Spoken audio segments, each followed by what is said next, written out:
In some businesses, you may have heard the phrase reverse engineering. So it would be a similar train of thought. It's looking at where do we hope to take this thing and then reverse engineer to get there. We look, okay, this is where I want to go. How do I get there? And you reverse engineer the patterns that you've got in place. Are they good patterns to get us there? Are they unhelpful patterns to get us there? And so you do a similar thing in your marriage. You do a similar thing in your parenting. What are the things that are helping to lead us to a flourishing life? And what are the things that are destroying our hopes of getting us there as well? And so reverse engineering, I think, is a helpful train of thought for us. Oh, the mic. So begin to think about that. But the next section, we put as the second section, which is on marriage. If you want to begin to think about what it looks like to have a healthy parenting, it's very rare. I can't think of any. Families that I looked at and thought, man, they just give such a great example of parenting their kids, and their kids look so loving and respectful and honoring God, and their marriage is an absolute disaster. I don't remember seeing much of that throughout my life. I think there are some rare examples where maybe in youth group you see kids that they gave their life to Christ, and you see them trying to honor God, but their home life, their mom and dad, they don't love Jesus and all that. But often what you see is just a lot of toil as well. My years in youth ministry, we had those examples, but you also saw a whole lot of toil in the home. You saw a lot of like what looked like a major roller coaster. So for us to begin to think about having children when we first got married and the idea of what parenting will look like for us, we had 7 years of marriage before we had children. We had a miscarriage. We began to really think we couldn't have children because we had many years without any form of protection, and we just weren't having children. And we finally had a miscarriage. I remember crying when Mary came and told me, and for her, it hit her very differently because she was fairly convinced we just couldn't have kids. So for her, it meant, maybe we can have kids, maybe. And so for her, it clicked a little differently. I'm weeping on the bed, and she's trying to comfort me because for her, it hit differently. It gave her a sense of hope. And the floodgates, I know, opened very shortly after that. We got pregnant with Calvin pretty quickly after that, actually. But within that short time frame before we got pregnant again, we really started thinking about adopting, and it really started to register. We longed for it. It was there in our hearts, but that longing really got deepened, and the conversations got heightened at that point. It was a time frame that we were thinking about leaving youth ministry and going into church planting. Like all of these things were kind of changing in us. But we began to think about what would it look like to start a family and to begin to raise children. And one of the things that we talked about that really shaped our thinking of parenting would be the best thing that we can give our children is a flourishing marriage and a love for Jesus. A love for Jesus, and out of the overflow of our love for Jesus would be a love for one another that is impactful to them without even saying a thing. Without even needing to teach and instruct, our marriage is teaching and instructing. And that is one of the most helpful things that I think really impacted our hopes on what it would look like to move forward as parents. Justin Whitmell wrote, "We consider marriage because a school of love is predicated on parents acting out covenant love. But take heart, this is not destined for failure as it sounds. Acting out covenant love does not mean pretending marriage is easy. It is the opposite. It means admitting that marriage is hard and trying anyway. And in that struggle, you are not alone. All of us husbands and wives are struggling to love each other well." Now, what I've noticed in my time of shepherding people for a long time, even going back to youth ministry when I was a young 24-something and barely married, we very quickly got put into a church that the senior minister left the church, and they were in a time frame of trying to figure things out. So we had a full-time youth minister, a part-time senior minister who was on his way out. They're looking for who to bring in. And it was just like this flood of parents started coming to us, not on how to parent their kids, but on marriage. And so we started counseling multiple couples who were in their 50s. So we're 24, 25, we've barely been married, and all these 50-year-old couples, 60-year-old couples, honestly, were coming to us on their marriage. And so we're in the school of training through the fire and learning how to even have a marriage and what that even looks like while trying to help others along the way. And so it was very, very shaping for us. But one of the things in those early years we started to notice too often, and we've continued to notice, is the idea of romance. And things like Valentine's Day mean so much for so many people. It's like you're just completely rocked if Valentine's Day isn't a priority for your spouse. And I think the Valentine's Day culture is ridiculous. And if you love it, sorry, I don't. We don't. We never have. We just never prioritized it. And I think as a whole, it's been more unhelpful for American church, for Americans, than helpful. And the reason is I think, fairly easy. I mean, when you begin to think about how often it leads to a time of discouragement, right? No matter how great that night might have been, and that night may have been great, the celebration, the dinner, the chocolate, the pink teddy bear, that who knows what happens to them after years of those kind of things, the flowers that rot after a week. Like, I know I'm so Debbie Downer here, but like all of the things, like what happens like tomorrow when the chaos of work made your spouse get completely distracted, forget all about you, stressed to no end, and selfish and da-da-da-da-da, whatever the list may be, and you're just looking at them like, really? This is what today looks like after such a great night last night? This is how you're going to treat me? You didn't even kiss me on your way out. Like, I know we stayed up till 1 a.m. and like it doesn't matter. Like, you couldn't, like, just how quickly those kind of things happen, right? I think the big event mentality of romance often leads towards disappointment, discouragement, frustration. And Paul Tripp says, here's the theological problem with Valentine's Day. A marriage of unity, understanding, and love is never built on romance. Sure, romance can be exciting and intimate, but it doesn't last long. Valentine's Day has come and gone. You're already back to the mundane grind of life. He goes on to say, if romantic holidays aren't the solution to your marriage and struggle, what is? I think I know the answer. Gardening. Let me explain. Marriage really is a lifelong exercise in gardening. When you see a garden in full blossom, you know that a lot of labor was investing, clearing land, digging holes, weeding, watering, and pruning. Those flowers didn't just appear on their own. In the same way, a healthy marriage doesn't develop overnight. It takes the daily work of pulling weeds, planting seeds. We wish that just a little sprinkle of romantic miracle grow, like Valentine's Day, our marriage would blossom.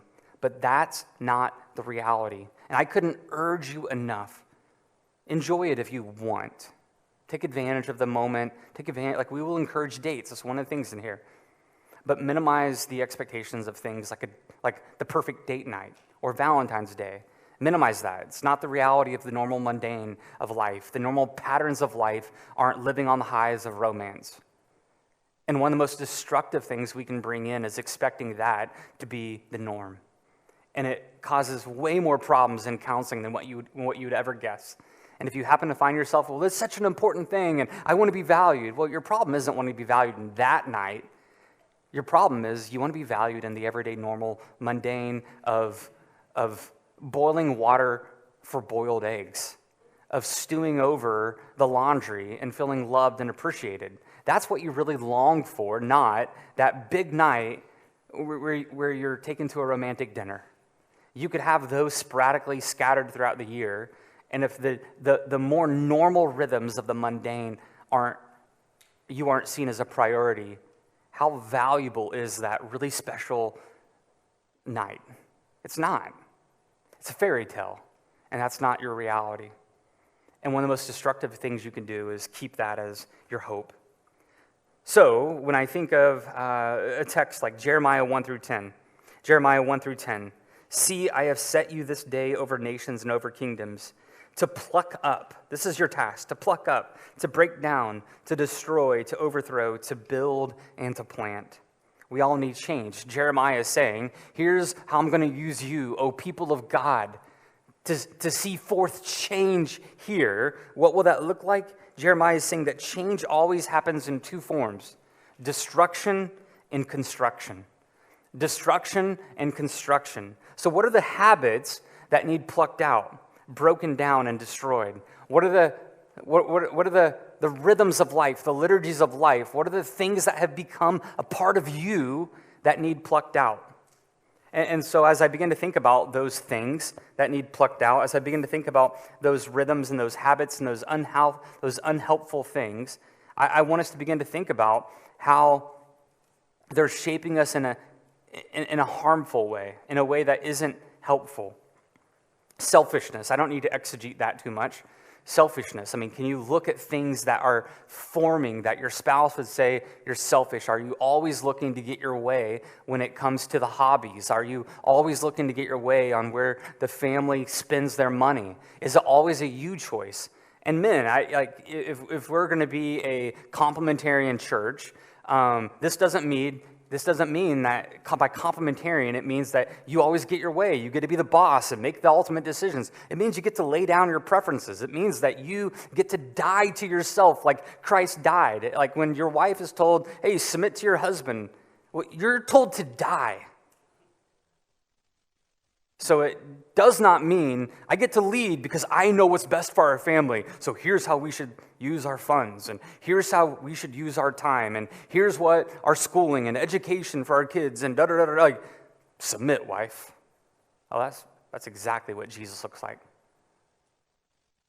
So we want to really caution ourselves as we think about what it means to lead and to love, and wives, like, yours is going to look different. It may not look like, here's my loving authority, but it could, are you living out your as a recoil to his leadership? You see apathy and you see a lack of caring, so you just want to recoil against what you see in him. There's a strong possibility that's something that happens in your home. And so as I think about selfishness, as I think about that opportunity, in what ways are you seeing that exhibited, and does it need to be plucked out, broken down, or destroyed? One of the chief struggles I see in the American culture is busyness, and a pride in the busyness.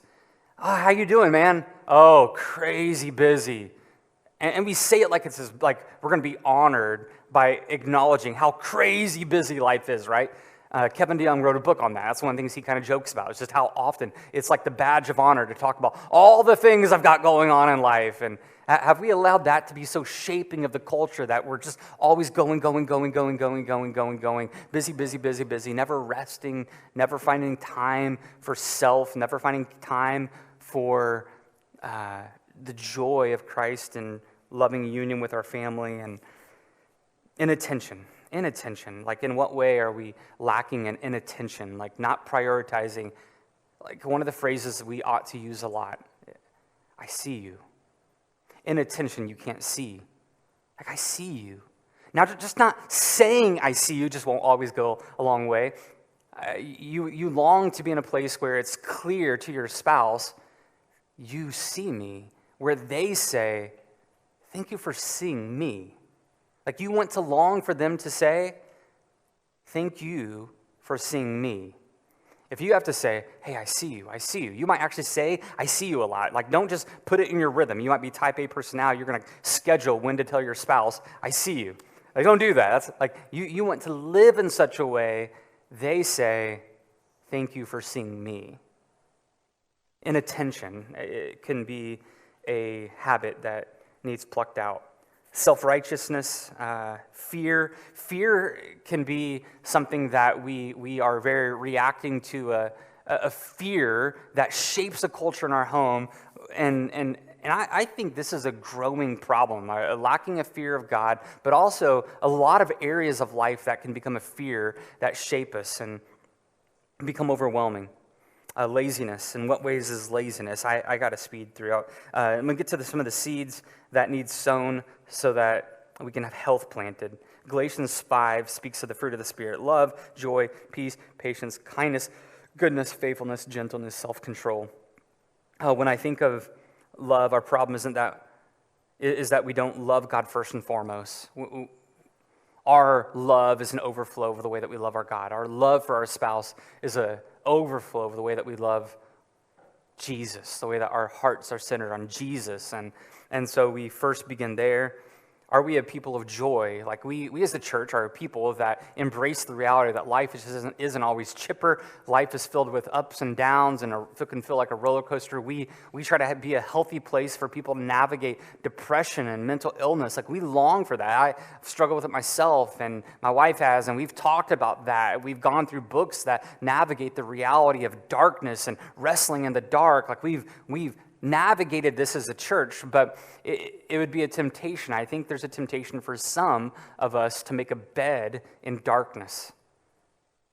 And we ought to be defined as a people of joy because of the fruit of the Spirit in us. Joy is a fruit of the Spirit, so we can be a people of joy in the hardship and in the trial and in the difficulty. And is that defining of our marriage in the midst of hardship, in the midst of frustrations, in the midst of life that seems to recoil against you? You ought to have joy in the midst of that. You ought to. It doesn't mean it can't hit you hard, and it can't mean that it's not difficult. But there ought to be a peace in you. There ought to be joy, and there ought to be peace because of the fruit of the Spirit. Christ in you is our hope of glory, so we can have hope. We ought to have patience. This is an area that I've joked about at different times. I'm not known for patience. I'm angsty and frustrated and waiting. I mean, driving is one of the most frustrating things on the interstate. I just want to yell at people and yell at cars, not people, because it's easier to let my heart be okay with cars. I can yell at you, big truck and stupid car. But reality, patience isn't something defining, but it ought to be something that is growing in all of us. And patience and lack of patience in a marriage is destructive. I've allowed my heart, Mary joked with me about, I think you've allowed your heart to be a little too okay with yelling at the dog and yelling at cars. And it feels safe for you because you don't want to ever do it with us. And I'm like, yeah, you're right. And if I get too comfortable with yelling at my dog or yelling at cars, why would I think that would just not come out, creep out in an unhelpful way at my kids and at my wife? The odds are it will. And so we ought to be cautious with that. Kindness, goodness, faithfulness, gentleness. I can't go over all these, but I do want to cover Galatians 5:13 says, "For you are called to freedom, brothers, only do not use your freedom as an opportunity for the flesh." The weeds in our lives are the things that we need to say no to, right? The desires of the flesh, the opportunity for the flesh, the weeds of our lives, these are what we need to say no to. The things that need to be planted are the things that we need to say yes to.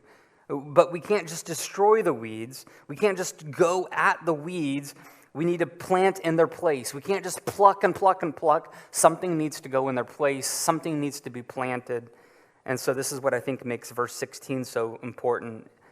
But I say, walk by the Spirit, and you will not gratify the desires of the flesh. For the desires of the flesh are against the Spirit, and the desires of the Spirit are against the flesh. For these are opposed to each other to keep you from doing the things you want to do. But if you are led by the Spirit, you are not under the law. We can't begin by addressing our wrong. We can't begin with looking at all the fleshly desires and all the weeds and the wrong behaviors. We have to look at the reality that there's something altogether deeper. There's something much deeper, and the peeling back the layers that we see is actually wrong. We have to understand the nature of sin turns us in on ourselves. Sin makes our hopes and our concerns focused on what we will receive. It's driven by our wants, our needs, and our feelings. Paul Tripp says, if you're ever going to have a marriage of unity, understanding of love, you have to be willing to fight daily, but not with your spouse. You need to be committed to fighting with yourself. You need to be committed to fight against the powerful draw of your self-focus. You need to fight the instinct to indulge those boiling emotions and powerful cravings. You need to exegete your desires, corral your motives, critique your thoughts, edit your words. You need to battle your litany of I wants becomes a joyful list of I would be glad to's. And so the spiritual gardening that has to be done in your marriage For it to be beautiful, it will include a pulling and a planting, and it will mostly be done in your own heart. And that will be done through the cultivating of habits, where these avenues where grace will flow out is where we have to navigate. And in the book, he talks about these different habits, the habit of rehearsing the covenant love. Date is something that he talks about. Habit of gift of time alone, habit of showing affection, the habit of parent check-ins, habit of dreaming together, and finding Jesus through marriage. So if we start with the habit of finding Jesus in marriage, we have to navigate the reality that we are looking to be a people who adore Jesus, to have our union with Christ found to be beautiful in our union with one another, and that there's a communion with Christ as we're starting here in what's foundational and what's rooted and what's certain, what's unmovable, unshakable. In that reality ought to be an overflow of communion with Jesus, and out of that communion with Jesus is a communion with one another, and then a growing together in Christ's likeness in our marriage. And so as we begin to think about the way that we find Jesus through marriage, just those normal avenues of grace, praying together, studying together. But I want to I've been amazed at how often I've done pre-marriage counseling or just counseling in general with people who've done counseling with for the first time, and how often people lived with this really unhelpful guilt of they began thinking that their marriage would have to look like they study together at some point, they go through a book together, they journal together, they pray together, they have like an hour of meditation and study together through a book of the Bible, and they're just like working through it, exegeting whatever text that they've chosen to go through, and it just falls apart, all of those hopes, and they're angsty and they're frustrated, and they didn't do what they thought they were supposed to do. Now they're guilty and shamed, and we're failing, and there's blame across the board because you don't prioritize it, or you're not leading in the way that you should lead. Well, you're prioritizing Netflix instead of this. Like what are those things? And there's all this angst and frustration that come out, and we've just tried to recognize when we were first married that didn't work for us either. I mean, we were a few years in a ministry and fighting over, like, I'm trying to take her through systematic theology, and she's hoping to go through this other book over here, and she's like, why aren't we ever like-minded in this? It's like, well, look at what you're wanting to study and what I'm wanting to study. Duh. But like at the end of the day, like we came to this place of recognizing, honestly, it was a few years in a marriage where we came to really a piece of recognizing you need to study and be near to Jesus, and I need to study and be near to Jesus, and we need to talk about how we're growing in our nearness with Jesus. But like we don't need to study the same thing. We don't need to read the Bible together. Hardly at all. I think some is good, but hardly at all is okay. Because you're studying and you're trying to grow in knowledge and understanding of who Jesus is, and I'm trying to grow in knowledge and understanding, and Jesus is stirring me, and Jesus is stirring you, and when we come together, we talk about, like we send texts like, oh, I read this article, and it was really great. It was like I get texts like that frequently from Mary with like, hey, I read this article, it was really beautiful, it was really helpful, it was really good. Like I come home, and she's talking about something she studied and something I'm reading, and I'm coming, and I'm talking about something I'm studying and something I'm reading, and like we talk about that, and that has been really refreshing and really helpful.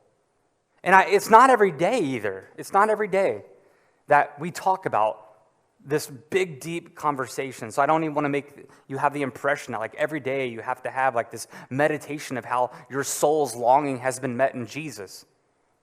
I think more often it probably should happen, but I don't know if we have to have like some number of like every day we have to have like this long, in-depth conversation about all the things that you're finding at the well of Jesus. But you should be talking about how you're being nourished in him and how Jesus is working in you in whatever way he is. The ways that you're convicted and the ways that you're growing and the ways that you're hoping to see Jesus shape your home and your heart and your parenting and all those things. Dreaming together is so closely connected to that, and the habit of showing affection. I'm going to go ahead and I want to start the conversation, and when we have Mary's going to come up here shortly. I want to have more time for that. Showing affection, date night, I'll correlate those things two together. First of all, we date night for many of our years. I mean, we had 3 kids that were 1, 2, and 3, or 0, 1, 2, 1, 2, 3, 4, 5, 6. Like in like many years of our early years, date night looked like falling asleep after a conversation in the bed together. It did not look like going out hardly ever. The rare time, once a year, that would happen, it seemed like, it was special, it was good. But like what helped those years was prioritizing the normal mundane rhythm of connecting without going out. That was a priority of connecting, conversation, in-depth conversation about how's your heart, where are you, what's going on in the home when I'm out, what's going on with you at your work. Like most of our marriage, like she's worked some or a lot, and we've raised kids for a lot. And so it's looked like a lot of layers, and we need to save space. Like I can talk about ministry, and I can talk about these things, and here's where my heart is in relation to that. But a lot of our in-depth conversation came from, here's where my heart is, here's where your heart is, here's where I'm struggling, and here's where I'm toiling. It's not just, here's the frustrations of life at work. It's like, how's that connecting with my heart and my insecurities? And like, how are those things connecting with the layers of my heart? And it's really easy to talk about, oh, this is happening with so-and-so at work. That does nothing. So what's that mean to you? I had a bent when I first got married to we didn't grow up having conversations in our home at all. We watched sports, we watched TV shows, we didn't have a lot of in-depth conversations at all. She was raised in a family with a whole bunch of girls in the home, and they talked all the time. So I had to learn really quickly what it looks like to talk and to have conversation, but to talk about depth and to cry together and like all of these things I just didn't grow up doing and touching and like those things we didn't do. All of a sudden I'm married over here. I'm like, whoa, you guys are just inundated, right, Scott? You feel me, brother?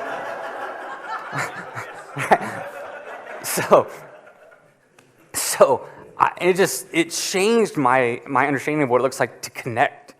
And it meant I needed to talk about layers. I can't just talk about work out here. I had to bring it into here and what it means and why it's hard to my heart. And but that's where you ought to be. It's what the longing of the soul desires. And so you have to figure out how to do that. And you have to grow in that. And so, but sexual intimacy is one of the things I want us to be able to talk about a little bit. I want to encourage you guys to begin to think about questions and struggles and toils in that area. One of the things I encourage is a regular rhythm of sexual intimacy. And one of the things I've found in counseling over the years is most people where their hearts desired before their marriage is radically different than where it looks even sometimes 3 years into marriage, sometimes even 6 months. But the regular commitment to that brings out so much intentional conversation. Now, please hear me. I know like once you have kids, it just changes the dynamics. But sometimes like we make our bed to make it harder. Like sometimes for literally, like we like sleep with our kids till they're 4 sometimes. And like you make it a lot harder if you do that. And so if that's what you do, have fun, good luck. But how do you shape intentionality if that's what you do? I'm not going to condemn that. That's a whole nother conversation for counseling we can have later. But like here, what I would say is, okay, if that's what you do, where do you find intentional rhythms? Because one of the things I have found, that we have found with intentionally prioritized sexual intimacy, is when you desire union and connection and loving intimacy and not just selfish gratification, but the desire to serve the other, is when I can tell there's something about her that isn't in that space. She's frustrated at me, but she's willing to serve me. She's angsty, she's depressed, she's stressed. In that moment, when I'm desiring to serve her, to connect with her, to have something deeper and more altogether intimate, not to just go through the motions, I'm like, oh, hey, what's going on? Like it forces a lot of conversations. And so by that regular commitment to that, I'm seen. There's a nakedness beyond just physical nakedness that's exposed, right? Like there's a heart exposing that can come out. Unless you're just that selfish, you can just push through the motions and be like, I'm done, good to go, peace out, smoke your cigarette later. Like if that's where you're at, then you got deep problems. But like if you actually desire her, you desire him, and you're willing to be seen and able to see the other, then it will create an opportunity for some profound conversations. Hey, let's put sex on the table for a minute, maybe for the night, because we clearly need to talk. So much of the problems are rooted in conversation. So, having said that, Bruce, Mary, hey, we want to allow you guys to ask conversations. I want to put this mic up here, able for you guys to pass it around. If you guys want to ask a conversation, please ask a question, please do. Does anybody have any conversations first? Anybody have one? We're going to encourage Mary to do more talking than Bruce and I because we're already talking more. But you can specifically ask a question. Anybody have a conversation or a question to begin with? Otherwise, I'll just give the mic to her and she can start talking.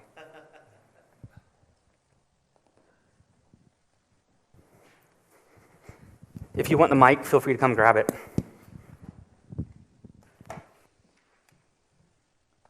No one's asking questions, so go for it. Nobody has a question. Not a single one. Come on, bring it.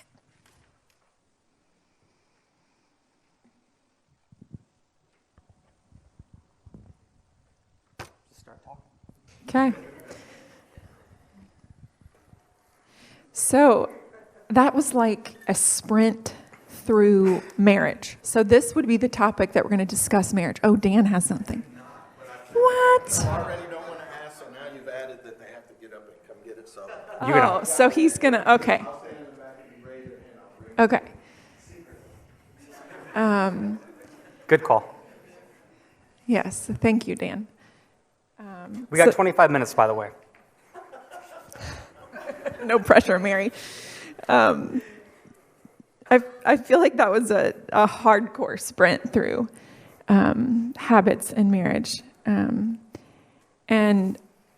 And so if we were to kind of start off with the initial premise of, because if you don't ask questions of me, then I'm going to ask questions of you. So there you go. So if you don't want to talk, like I'm going to pick you, right? So you better think of some questions.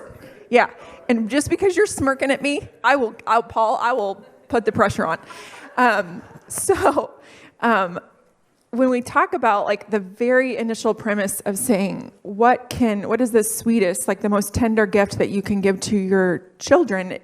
And our answer, well before we had children, would have been a healthy, flourishing union. And I don't know about you all, but some seasons in marriage are dark and hard, and the toil is incredibly intense. There might be a sticking point that is really hard to get through. And so when you think about habits, right? So we have this lofty aim of saying, I want union with you. I want union with Christ to the place that we have flourishing, that we can have a flourishing union with one another so that our children can see the goodness of God, the mercy of Him in this thing. How do I get there when the intensity of this whole situation is really, really, really dark or really hard right now? And what I would say is that the habits that you cultivate do have very large impact. They don't win you, just like one of the liturgies he says to his children often is, I don't love you more when you're good or more when you're bad. I don't love you more for your good works, essentially. I don't love you less for your good works. And that is true of the habits that we cultivate in our union. But when we place our intentionality on a habit. So for instance, Jason has mentioned multiple today of ours. We have a lot of layered habits.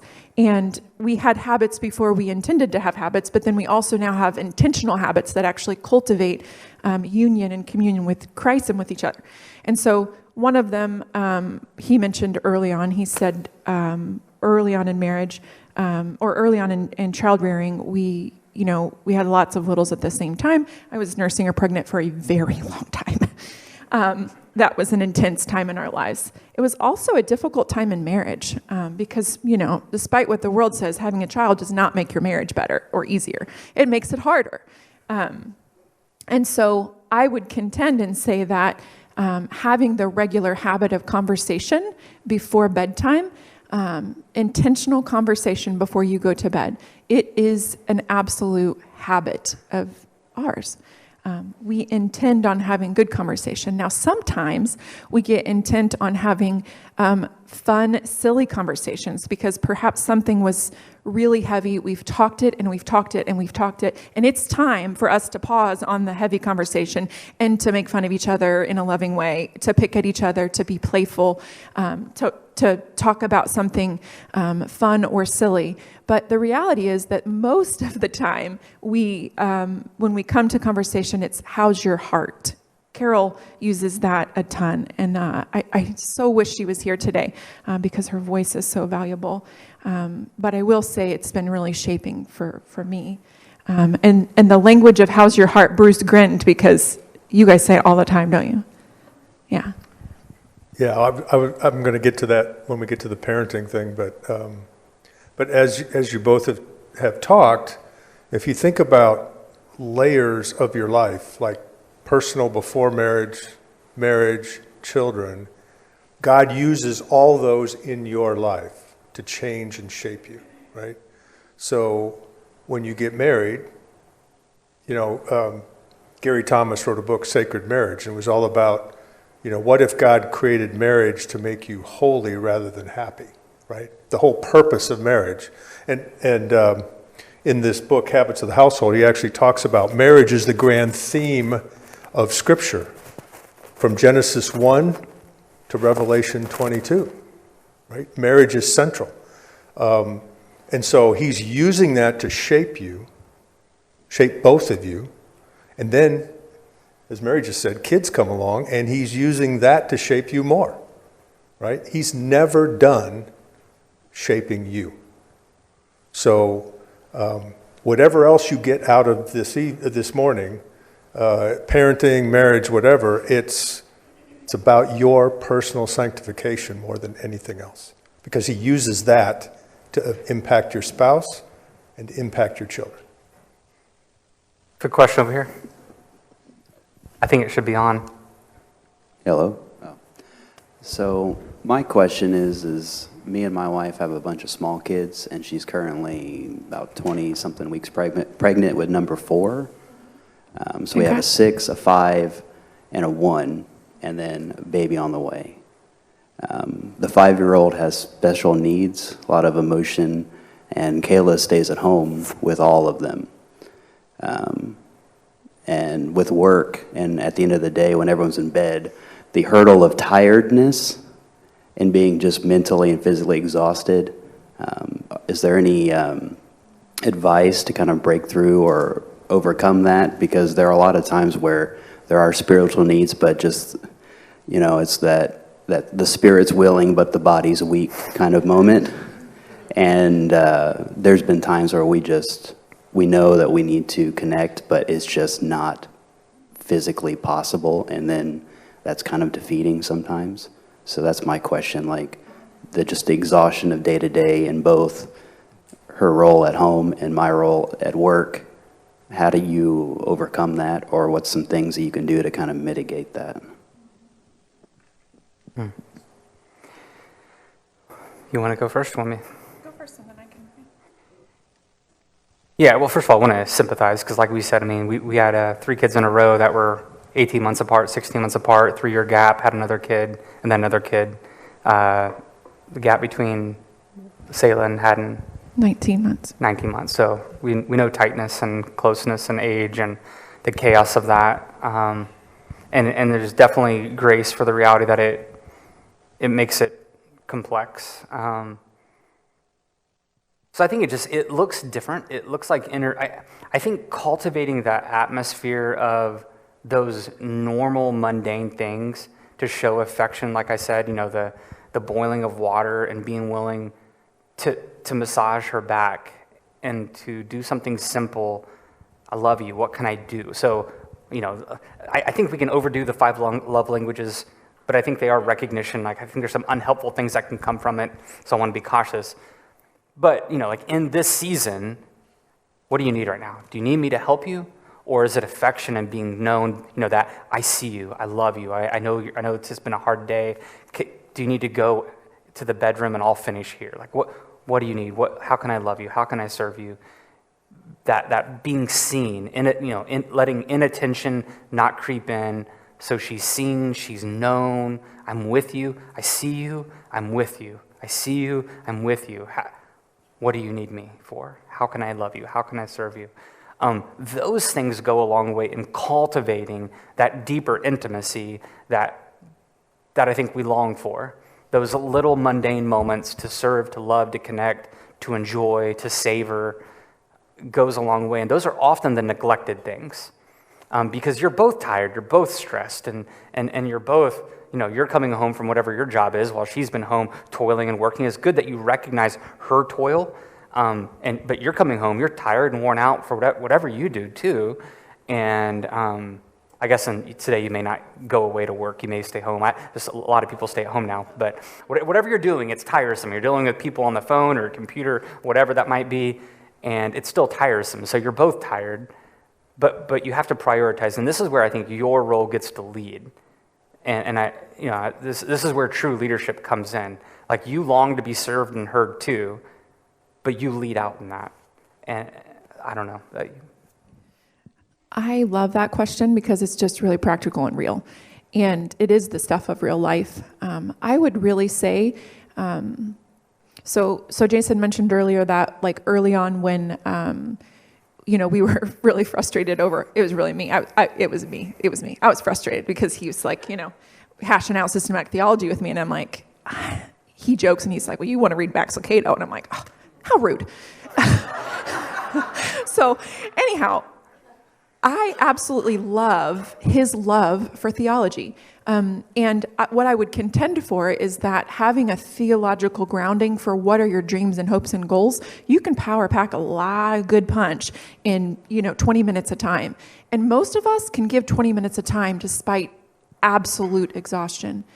If I'm really fair, so early on, we might have said, okay, what are our values? What does regular sexual intimacy look like? What are your hopes and dreams, right? Like, for me, when I think about Jason Hampton, I want to be the one to please him for the rest of his life. And I don't mean I don't mean we have sex as this X number of times a week because that's what he wants and, we're done.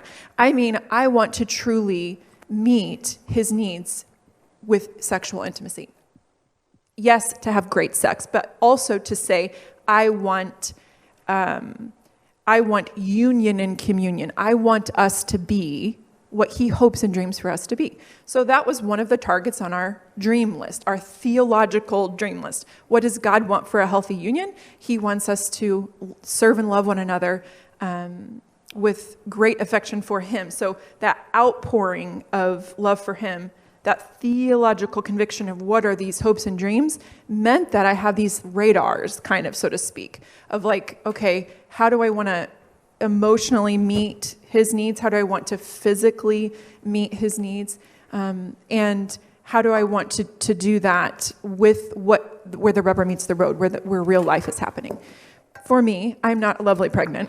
I love having children, but I'm not lovely pregnant. It's very hard on my body. And so what we did in those times is we might take a little bit of time, and it did very much look like him serving me a lot. But in that serving of me became this beautiful reciprocity of, it might have been my body is screaming at me today. And so it meant that he would rub my back and, he might even pull out lotion or oils and just let me soak in that goodness. But guess what that did for me? It made that reciprocity because we had dreamed together and set those goals together. It's how can I meet his needs? It might be tomorrow or the night after, but then you better believe I'm going to figure out a way to get those little stinkers in bed so that I can meet his needs. And so that dreaming together, that conversation about our aims and goals for one another in our union came to light through simple habits like, how is your day? How is your heart? Let me rub your back. Like it, you can have a power punch in a good 20 minutes if you really have to, because you're toast. So I would say don't give up, because your persistence goes a really, really, really long way, and simple habits keep you going. Question?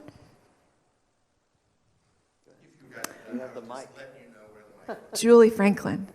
My question has to do with looking at the past.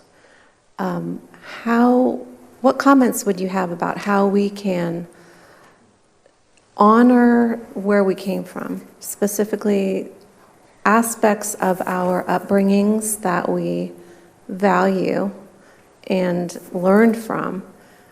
How can we take those into the present and then use those as seeds for dreaming into the future, and specifically as it applies to marriage, but also to the rearing of children?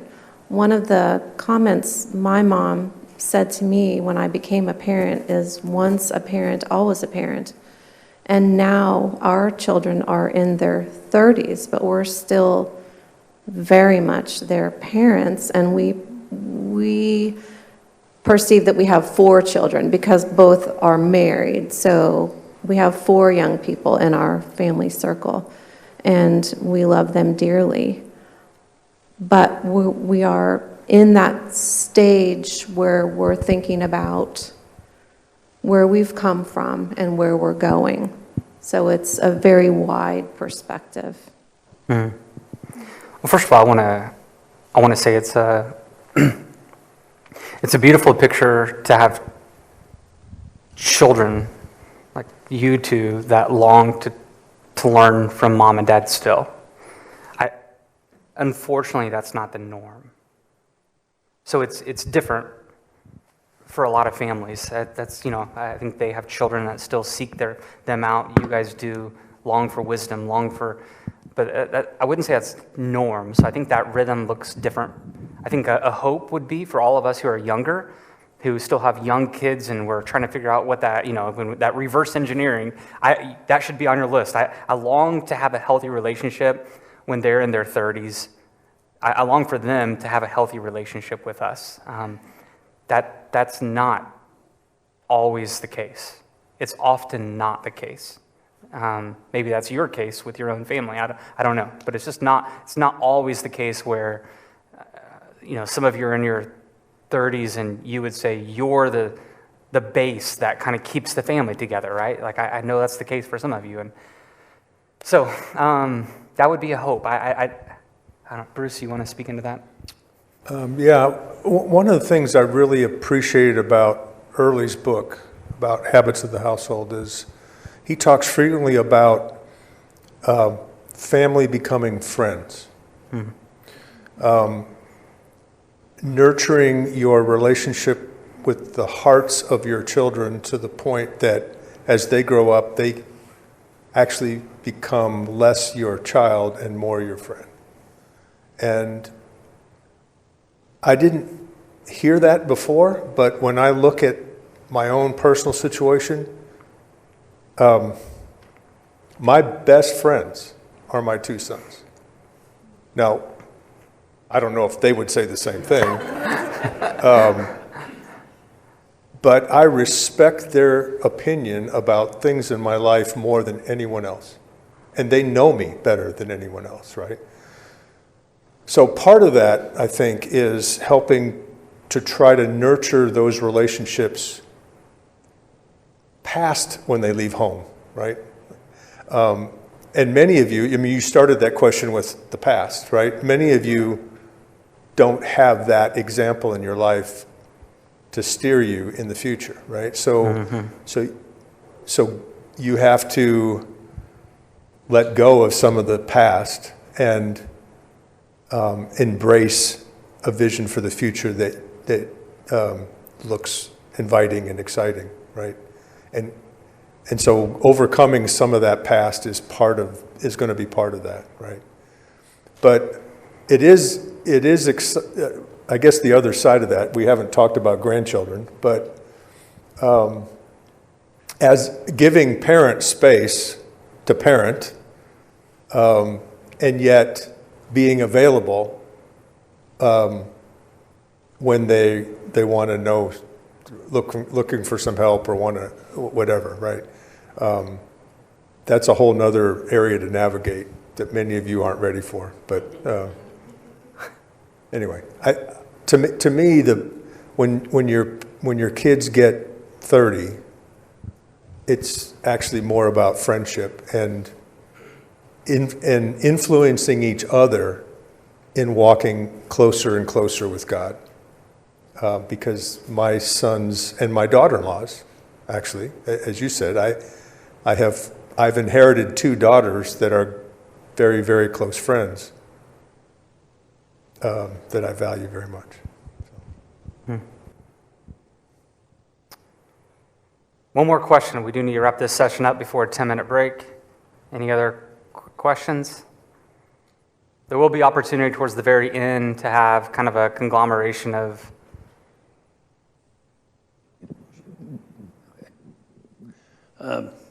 just a quick question. I was looking through the handout, and I love the idea where it says dating as a habit to rehearse the covenant. Could you maybe expand on what rehearsing the covenant looks like?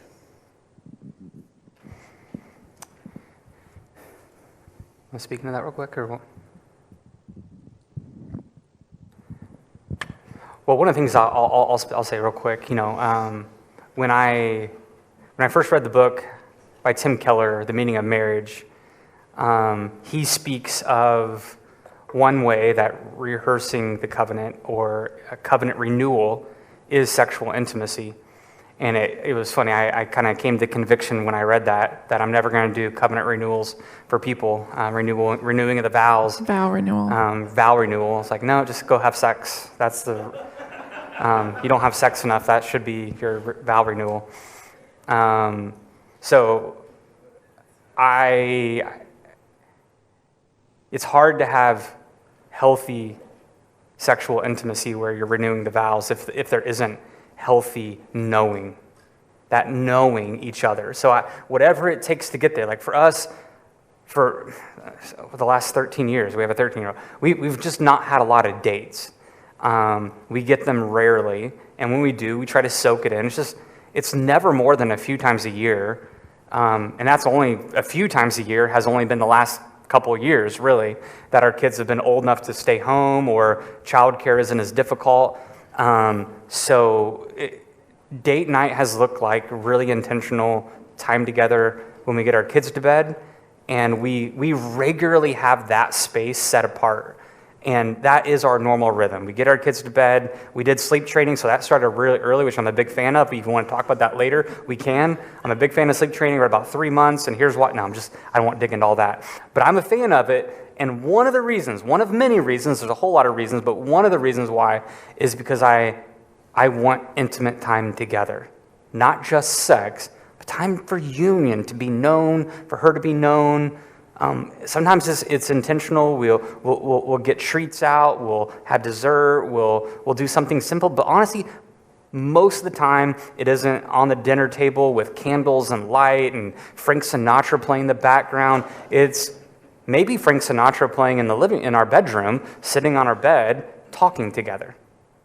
It looks like that. It's often that. It doesn't look romantic, but it's very romantic because we're intentional at knowing each other. And it often does lead to sex, which is another benefit. But that would not be healthy and good if it didn't come first and foremost from a knowing each other. I would say that if you struggle with conversation or, if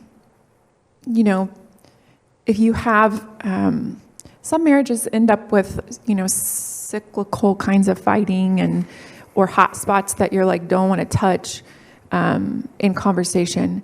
And so I would say that covenant renewal starts with with the union of two souls who are committed and devoted first to Christ. And I think healthy conversation pours out of human beings who are, in fact, seeing the intimacy or the union that they have with Jesus first.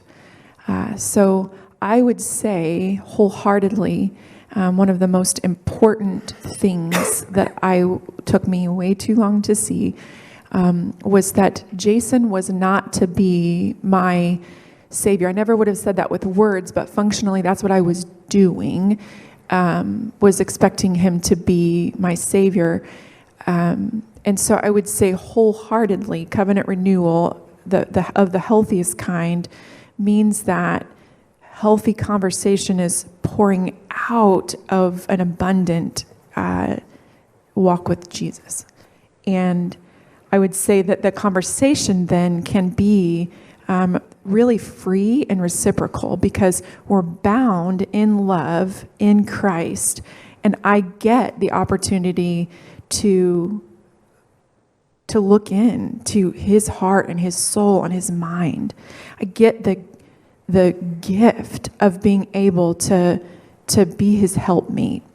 And so if that means, right, like Jesus is doing great work in me, I might share with him that covenant renewal is that deep conversation about how is your heart? What are you wrestling with? How was your day? But I will say, if you struggle with conversation like that and it kind of falls flat, then dig up some questions. Habits of the Household actually has a lot of guides for conversation, and they lead you to places that I think are full and robust. If you wrestle with conversation, that's okay, because not all of us grew up in a house that conversation came easy. And so sometimes words can get all stuck or jumbled up in our head or our heart, and we don't know how to get them out. Don't fault yourself for that.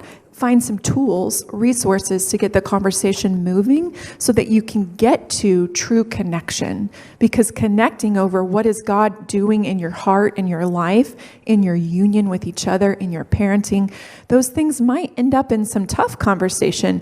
But if you persist and endure and keep moving through, you will get to the place where sometimes, you will then have easier time with sexual intimacy. So I would truly say that looking at that holistic view, sex is not the answer. It is not the God of your marriage. It's not the God of your life. But it is a hot spot for a lot of couples. And in so doing, right, like you have to look at what is under that problem, what is beneath it. So I'd say covenant renewal is a whole picture, right? It's a robust picture. Yeah, I want to reinforce a couple of threads that they both talked about. This idea of asking each other what God is teaching your heart and having those conversations together. I yearn to hear what God is teaching Carol, because over the years I've realized that she applies things totally different than I do. And so I get tremendous value out of something maybe I thought I already knew, but suddenly I'm seeing it from her perspective. And so it's, again, we're going to keep talking about the heart because it's all about the heart. And Mary mentioned the questions in the book, but there's another, I've made some copies of these. This is a series of questions Carol and I have used probably for 20 years. It says daily. We don't get to it daily, but maybe weekly. We'll go for a walk and just talk about these questions because it exposes the heart, what's going on in my heart. I'm listening to what's going on in her heart and what's going on between our hearts, right? So I'll just put copies up here in the front if you're interested.